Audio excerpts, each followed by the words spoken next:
Welcome to Steno Compendium. Get ready for the dictation. 5 seconds. For the historian of science and technology, the government's ambitious push for electric vehicles (EVs) should ring a bell. After many decades, India is witnessing once again the unseemly fraternization of high technology and authoritarian governance. On the one hand, the government has championed EV, artificial intelligence, AI, and packaged sundry technologies into neat acronyms. On the other, it has clipped internet access to towns and villages when confronted with non violent protests against the Citizenship Amendment Act 2019. In India's case, history is merely repeating itself. In 1976, as India sank deep into the recesses of the emergency, a group of bureaucrats and scientists sat down to ponder the future of technology in the country. The irony of analyzing technologies that would unshackle the Indian economy when basic rights of its citizenry were suppressed was lost on the establishment. In fact, while the Indira Gandhi government built a surveillance state, Silicon Valley saw the birth of public key cryptography used in modern day encryption.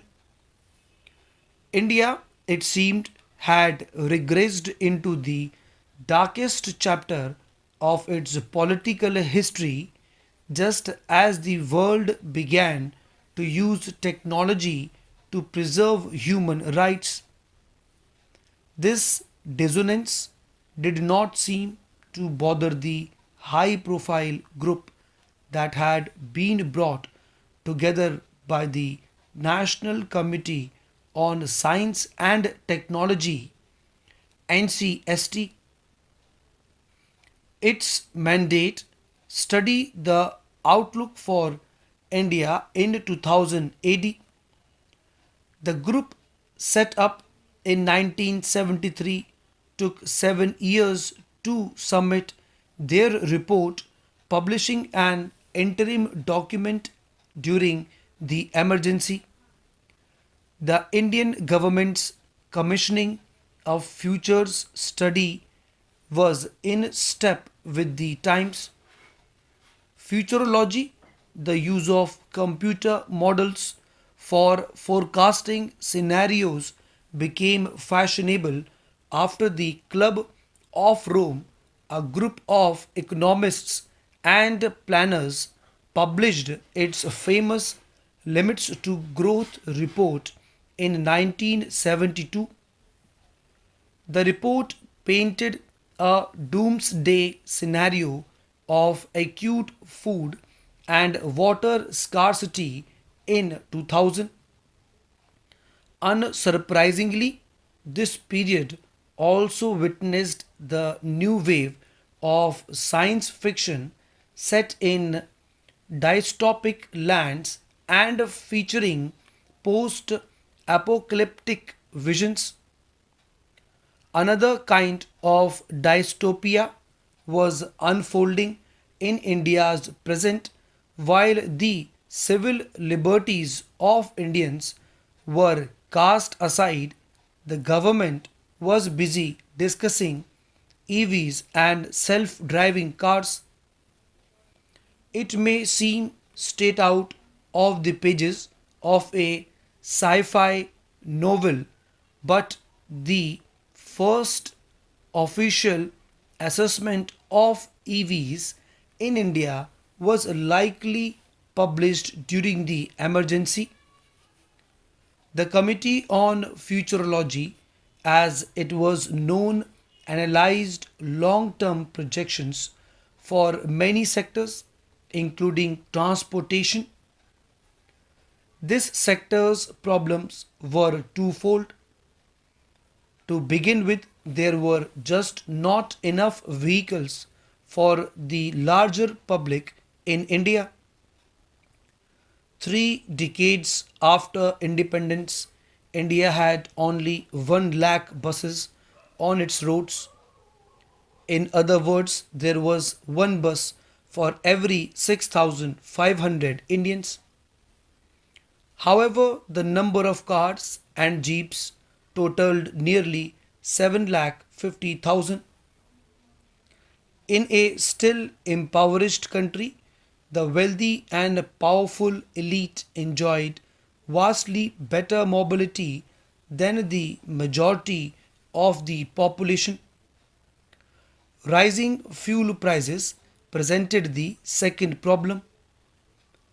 The NCST deliberated in the shadow of the oil crisis of 1973 brought on by a crude embargo imposed by the Organization of the Petroleum Exporting Committee OPEC. Faced with the problem of scarcity and costs, the committee argued India was better served in the long run by developing renewable alternatives to petrol. Almost concurrently, Western laboratories had begun exploring the development of lithium ion batteries critical to EVs. The work of John B. Goodenough, Akira Yoshino, and M. Stanley Whittingham, who were jointly awarded the 2019 Nobel Prize in Chemistry for the development of these batteries, was catalyzed by the oil crisis of the 1970s. The NCST appears to have been mindful of such efforts. It is imperative that some concentrated R&D is performed in the area of high energy, high power batteries, it declared. The committee even predicted EVs and self driving cars, adaptive automobile, autopilots, as the report termed it, would be commercially available from the early 1980s. Is it surprising the Indian government conjured up visions of technological advancement while suppressing democracy? Hardly. Several autocratic regimes have tread down the same path using technology as a totem to really disaffected populations. But while the NCST made grand claims about the future, the government was actually clamping down on technology in the present. Indira Gandhi's government, under pressure from labor unions, viewed computers with suspicion and discouraged PSUs from adopting them. The Futurology Committee's view, too, was jaundiced by the emergency. Not all technologies were neutral and useful to society, the committee declared, citing the TV as an example. Meanwhile, Doordarshan had become an instrument of state propaganda.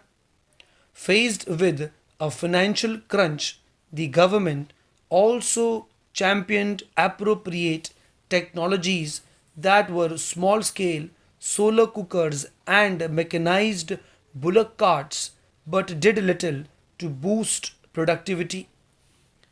The left hand did not know what the right hand was doing. Some sections of the government were trumpeting the arrival of self driving cars, while others told the public to be wary of computers. Despite this politicking over technology, Indians were in fact beginning to embrace machines.